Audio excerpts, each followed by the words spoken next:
Oui, en marge du cortège, il y a eu des incidents, des véhicules endommagés, des vitrines brisées. Nous y reviendrons dans le courant de ce journal. Pendant ce temps-là, à Gaza, on se dirige peut-être vers la fin des opérations. Pour le Premier ministre israélien, l'offensive se rapproche de ses objectifs, mais l'armée ne relâche pas la pression, même si ce dimanche, la trêve a bien été respectée et l'espace de quelques heures, les Gazaouis ont pu sortir de chez eux. Esmeralda Labi.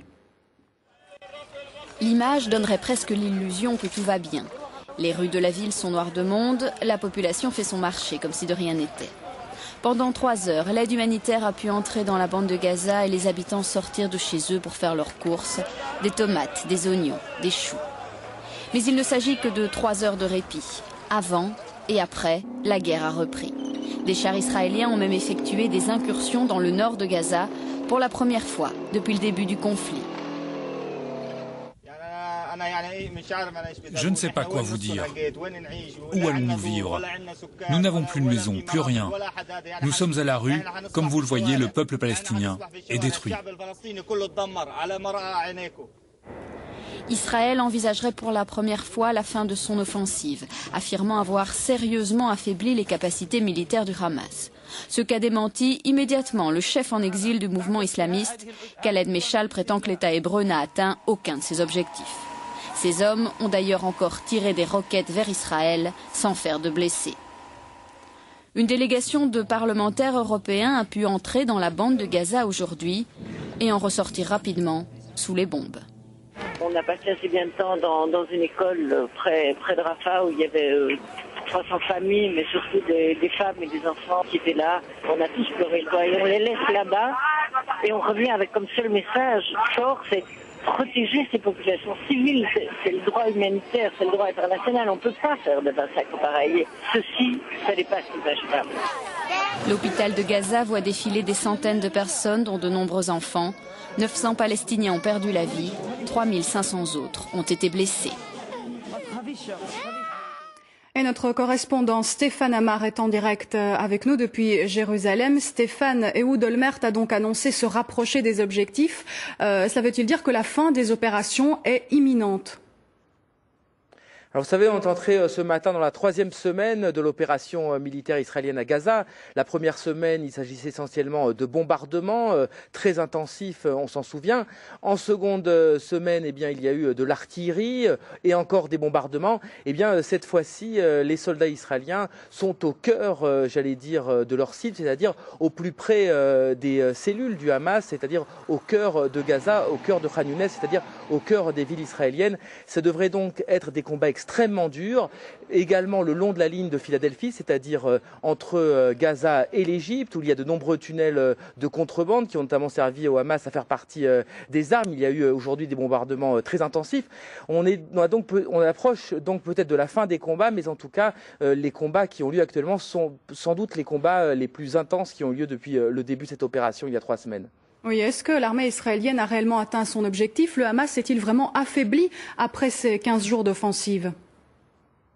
Alors c'est toute la question ce soir, évidemment. Vous savez, dans ce type de conflit, il y a toujours beaucoup de propagande de part et d'autre. Alors ce qui est certain ce soir, c'est qu'effectivement l'armée israélienne est dans Gaza, qu'elle a réussi à toucher énormément de bâtiments appartenant au Hamas, de bâtiments administratifs, etc.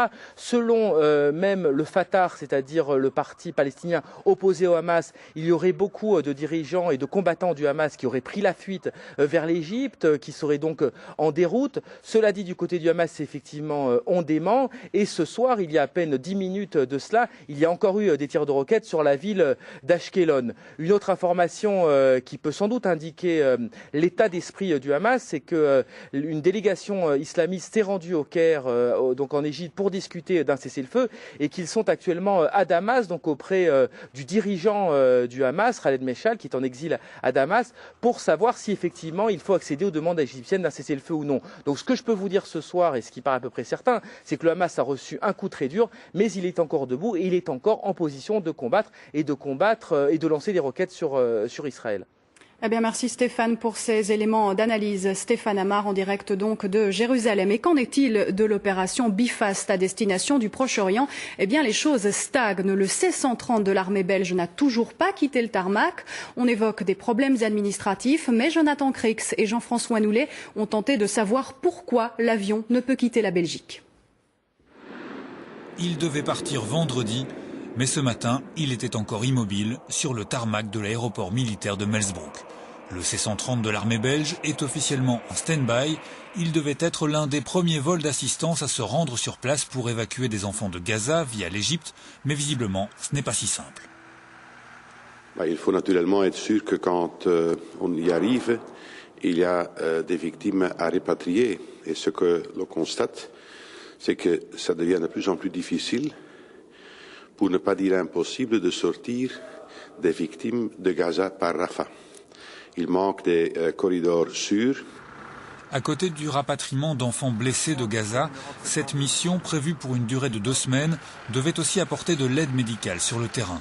Une aide qui a peut-être été annoncée un peu rapidement, car il semble y avoir quelques réticences sur place. Ce sont des réticences de la Hamas et aussi d'Israël sur le transfert des victimes.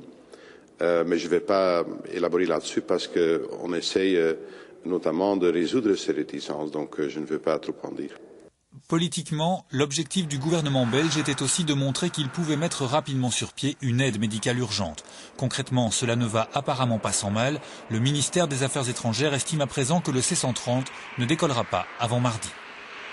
Je vous propose de revenir à l'information à la une de ce journal. Manifestation donc cet après-midi à Bruxelles. 30 000 personnes ont manifesté contre l'offensive israélienne dans la bande de Gaza. Et je vous le disais, en marge du cortège, il y a eu des incidents. Des véhicules ont été endommagés, des vitrines brisées aussi. Et ce, malgré un dispositif de sécurité renforcé. Jonathan Crix. 17h aux abords de la gare du Nord. La manifestation commence à peine à se disloquer et tout à coup, le ton monte. Une centaine de jeunes s'en prend aux vitrines du boulevard Albert II. Les stewards de la ville sont débordés. Et la plupart des manifestants sont scandalisés que dégénère ainsi une manifestation pacifique. Je pense que ça c'est de la merde là, les gens ils ont cassé, c'est pourquoi ça, c'est à cause de quoi ça, c'est une manifestation, c'est pour les Palestiniens, c'est pas pour casser. Le groupe de jeunes casseurs se retrouve sur la petite ceinture. Jets de pierre et voitures cassées, la police est rapidement là pour contenir les débordements, car le service d'ordre de la manifestation est dépassé. La police arrête quelques personnes.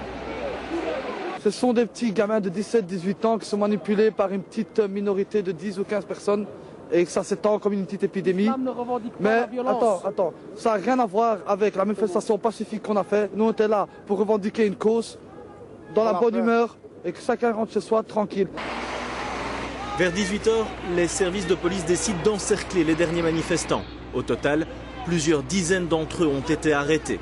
Les dégâts matériels sont très importants. Plusieurs véhicules ont été endommagés, des abribus et de nombreuses façades également. Mais à 19h, la police de Bruxelles indiquait que tout était rentré dans l'ordre. Oui, à noter également que le député wallon Richard Miller a été blessé. Il a été touché à la tête par un pavé lancé lors des échauffourées qui se sont donc produites à la fin de cette manifestation. Aucun incident majeur par contre n'est à déplorer à Anvers, théâtre d'une autre manifestation. 800 personnes y ont participé, mais ici, elles ont à l'inverse appelé à soutenir Israël dans sa lutte contre le Hamas. On pouvait lire sur certaines banderoles, cette organisation terroriste ne peut pas gagner le combat. Fièvre, frissons, maux de tête, ce sont des signes qui ne trompent pas la grippe.